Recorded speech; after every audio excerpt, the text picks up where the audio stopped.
Today we're going to start a new chapter. This is chapter 11, Compressibility of Soil. And so these slides are part one of this chapter. This chapter is perhaps one of the, I would say, very first chapter where we're going to actually deal with the application side of what we learned. So we're going to calculate compressibility and settlement of soil. So we're going to spend quite a few lectures. So I divide this chapter into two components, two parts, 1 and 2. So today we're going to start part 1.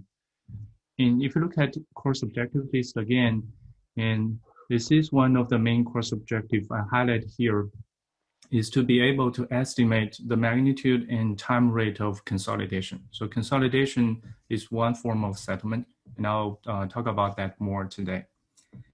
And to start this compressibility or consolidation discussion, so I want to use this example here.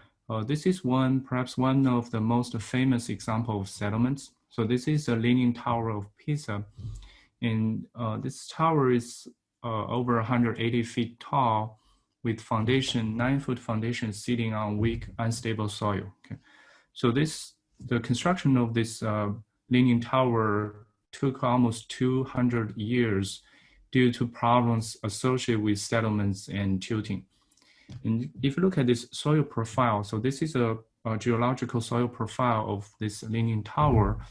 And this tower is sitting on mostly fine sands and clayey soil. So if you look at this soil profile, most of them are actually fine-grained soils, clays and fine sands. And the groundwater table is pretty high, so it's close to the ground surface. So that's actually a design flaw from the very beginning. So the site selection is not ideal for tile structure like this tower. So a couple of things or a few things we can learn from this Leaning Tower of Pisa case.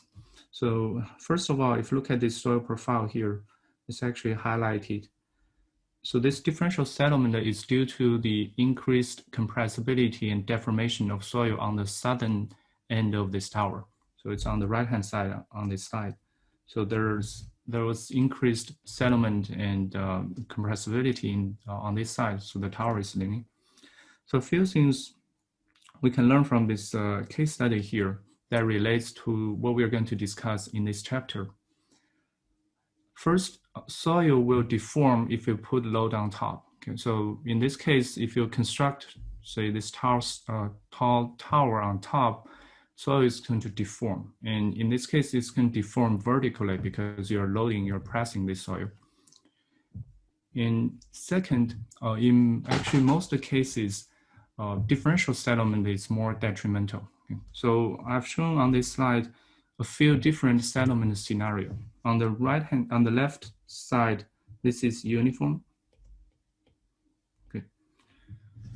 And this uniform, as the name suggests, so basically the foundation, that soil layer is compressed uniformly. So it's a uniform settlement. And then the middle figure and then the right one, those two are basically all differential settlements. One is more tipping, the other one is more, so this is more tipping. And this is differential, so you have more uneven settlement. Okay. And so this differential settlement is more detrimental, and this is not only to high structure like tower, high-rise buildings, but also for lower structure like family houses. So if you have differential settlement, it could induce cracks. And the other point I want to make related to this case is deformation in fine-grained soil can take very, very long time to finish, to complete. So in the Leaning Tower of Pisa, actually, it was constructed almost 600 years ago, and it's still actually deforming up to this day. So that deformation process can take very, very long time, especially in fine-grained soil. And in this chapter, I'm going to discuss the theory behind this, why it takes so much time for deformation to occur in fine-grained soil. And so when that tower was constructed, there's no theory of compressibility of soil. So there's no science-based design. But today we know much more about deformation in soil, compressibility in soil. And that's what we're going to learn today in this lecture. Okay, so we're going to discuss this theory of compressibility of soil. Okay. All right, so that's a bit of a background motivation on this topic. And so I want to go to this outline. So as I mentioned, this is a pretty significant chapter. I'm going to divide this into two components, two parts. So we're going to spend a few lectures this week on part one. And a key question we're going to answer in part one is highlighted here. Okay. So we're going to, of course, talk about what's consolidation, this consolidation test. But a quick key question we're going to answer in part one is how much settlement would happen if you put the load on top. Okay, so that's basically the magnitude of consolidation. And for part two, we're going to focus on that time rate. I mentioned it will take very long time for deformation to happen in fine-grained soil. So we're going to talk about how to estimate that. So that's part two. So that's how I divide this chapter into two parts here. Okay. So let's look into part one here, soil settlement and consolidation. Right. So when I say settlement and consolidation, there are, strictly speaking, there are two different things. Okay. So settlement in soil is due to loading is actually made up of three components. Okay. So if I call this total settlement ST, and there are actually three components to that. So if you put a loading on top, there are actually three components. The first one, so I'm going to call that SE, and I'm going to explain this SE term. Okay. In the second one, I'm going to use SC. And the third one, I'm going to use SS. Okay. So that is the total settlement in soil due to loading. So three components. And what are the three components here? Okay. The first one is the SE term. So SE. So this is what we call elastic settlement or immediate settlement.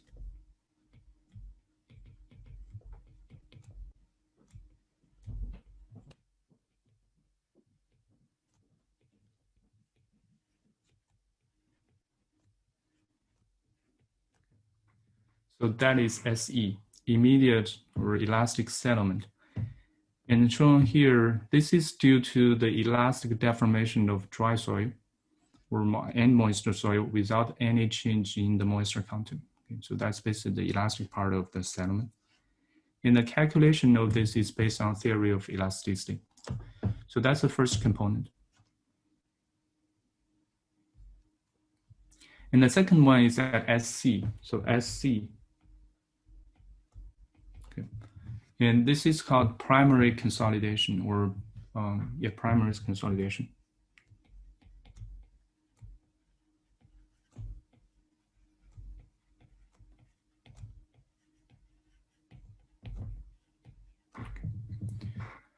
And this primary consolidation is basically mainly due to the drainage of water from voids that leads to a volume change.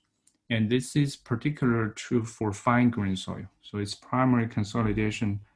And when we talk about consolidation, almost all the time we're referring to fine-grained cohesive soil.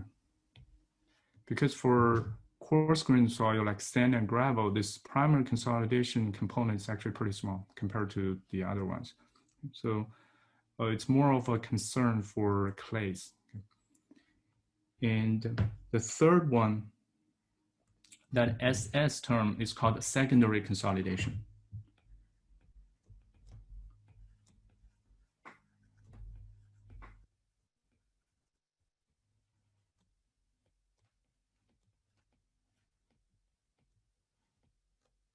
Okay. And again, this is more relevant to cohesive soil like clays. Okay. And this last component is caused by plastic deformation or plastic adjustment of cohesive soil fabric under a constant effective stress. Okay. So this is called a creep movement. Okay. So this is the last component. In cohesive soil like clays, the last two, primary and secondary consolidation, are more significant than the first one. Okay. So it's more significant in terms of both of their magnitude and also in terms of the time period over which they happen. Okay, so that's why in this chapter we're going to focus on actually consolidation component of clays. Okay. And most of the time, for many applications, the primary consolidation is of concern. So it's more significant. And we're going to spend the majority of our time on this one. So we're going to focus on primary consolidation of clays. Okay. So that's basically what we're going to discuss in this chapter. And second, the consolidation, I have some material prepared for this one, but depends on the time. But again, I'll focus more on this primary consolidation. Okay. So these are basically the components of total sediment in soil. And all the discussions from this point on will be focusing on this primary consolidation. Okay.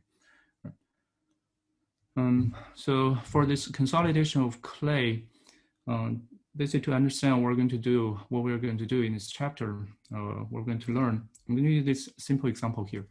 So we have this soft clay layer. 20 feet of soft clay, and just to make things easier, I'm going to put water table at the ground surface just to illustrate the concept. And we're going to preload this site with sandy fill on top. And later in this chapter, I'm going to explain why people need to preload a site. Okay, so that's something you do pretty common to improve the site condition. Okay. So we're going to preload this site, and that preloading is going to cause consolidation in the clay layer. Okay.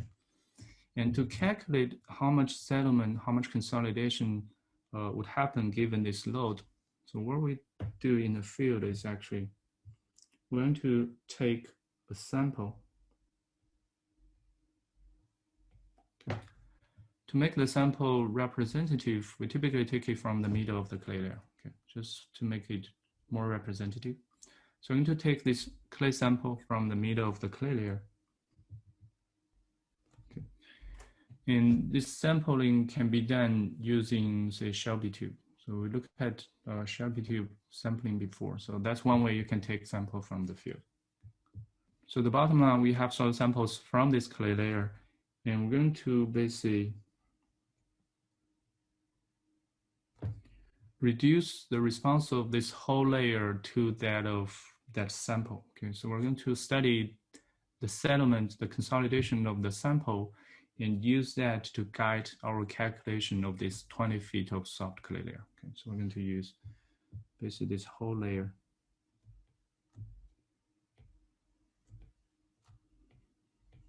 to a representative sample. So we're going to study the response of this material using this representative sample, and we're going to take it to the lab. Okay. And in the lab, I'm going to perform a test. That's actually what you're going to do in the lab this week. So we're going to put a load, let's call this load P.